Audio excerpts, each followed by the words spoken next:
Hello అండి. Hello. మీ పేరు? శ్రీకాంత్.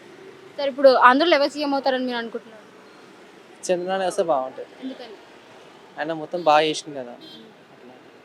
అంటే ఇప్పుడు జగన్ గారు సంక్షేమ పథకాలతో పాటు అందరికీ జనాలకి బాగా చూసుకుంటున్నారని చెప్పేసి అని అంటున్నారు. ఆయనే వచ్చే అవకాశాలు కూడా ఉన్నాయని చాలా మంది అంటున్నారు. దాని గురించి మీరు అట్లా అంటున్నారు కానీ ఏమో, కానీ కాకపోతే మన హైదరాబాద్ లాగా అక్కడ కూడా ఆంధ్ర కూడా అవ్వాలి.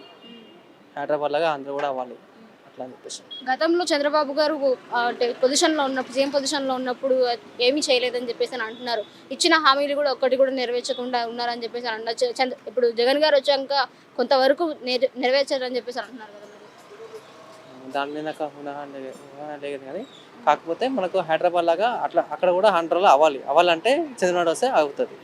మరి పవన్ కళ్యాణ్ గారు 24 సీట్స్ తీసుకొని ఇప్పుడు వస్తున్నారు కదా. పిఠాపురం నుంచి పోటీ చేస్తున్నారు. గెలిచే అవకాశాలు ఉన్నాయనుకుంటున్నారు. ఎందుకంటే గతంలో ఓడిపోయారు కదా. పవన్ కళ్యాణ్ గురించి నాకు అంత ఇది లేదండి. ఒకటి చంద్రబాబు ఉన్నాడు.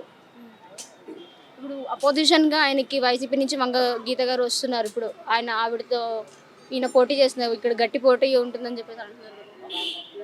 చంద్రబాబు వస్తే అది బెటర్ ఆంధ్రలో.